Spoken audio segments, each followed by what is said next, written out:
প্রায় 2000 বছর ধরে খামারিদের নিকট খুব ফেমাস একটি ব্রিড হিসেবে ফ্রিজিয়ান গরু জনপ্রিয়। এরা দুধে মাংসে রোগ প্রতিরোধ ক্ষমতার দিক থেকে এই জাতটি অনেক এগিয়ে।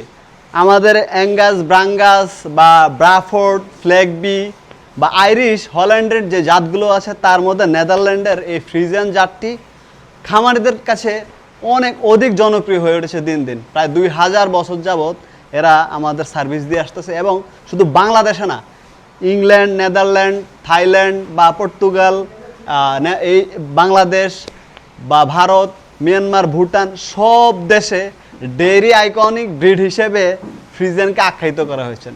তাদের প্রতিদিন 60 থেকে 70 লিটার দুধ পর্যন্ত ক্যাপাসিটি আছে দেওয়ার, প্রতিদিন 60 থেকে 70 লিটার। একটা সময় বাংলাদেশে 12-14 লিটার, বিগত 15 বছর আগে 15 লিটার একটা গাভী খুব সোনার হরিণ ছিল। আলহামদুলিল্লাহ ধীরে ধীরে জাত উন্নয়নের ফলে খামারিদের অক্লান্ত পরিশ্রমের জন্য এই জাতটি এখন প্রতিদিন 35 থেকে 40 লিটার দুধের গাভী বাংলাদেশে এখন অ্যাভেলেবেল। 20+ দুধের গাভী তো এখন অ্যাভেলেবেল। অল্প সময় হিটে আসা অধিক পরিমাণের মাংস উৎপাদন এবং রোগ প্রতিরোধ ক্ষমতার দিক থেকে এই ফ্রিজিয়ান ব্রিডটি খামারিদের এখন কিন্তু পছন্দের সেরা একটি তালিকায়। পাশাপাশি আমাদের যে পাবনায় ক্যাটেল, ব্রাহ্মা, ফ্ল্যাগবি বা সিন্ধি, শাহিওয়াল এই জাতগুলোর পাশাপাশি খামারিরা কিন্তু এই জাতটাকে বেশি নির্বাচন করেন, কারণ এদের ল্যাকটেশন পিরিয়ডটা 300 দিন।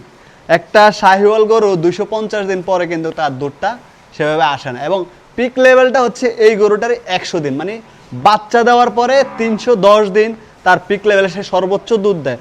পরবর্তীতে পর্যায়ক্রমে কমে আসে। ফ্যাট পার্সেন্টেজ দিক থেকে হতে পারে শাহিওয়ালের তুলনায় কম, কিন্তু দুধের দিক থেকে এই গরু খুব এগিয়ে।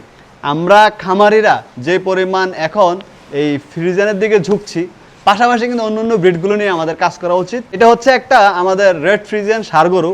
এটা মাত্র কিছুদিন হয়েছে যাচ্ছে, কোরবানি দিয়ে দাঁতে না, ইনশাল্লাহ আমাদের টার্গেট 2027 কোরবানিকে তাদেরকে নিয়ে। আর এটা হচ্ছে একটা ব্রাহ্মা গরু ক্রস, এর মা ছিল ফ্রিজিয়ান আর বাবা হচ্ছে ব্রাহ্মা। তো মাশাল্লাহ এই গরুগুলোকে নিয়ে আমাদের ফিউচারে প্ল্যানিং।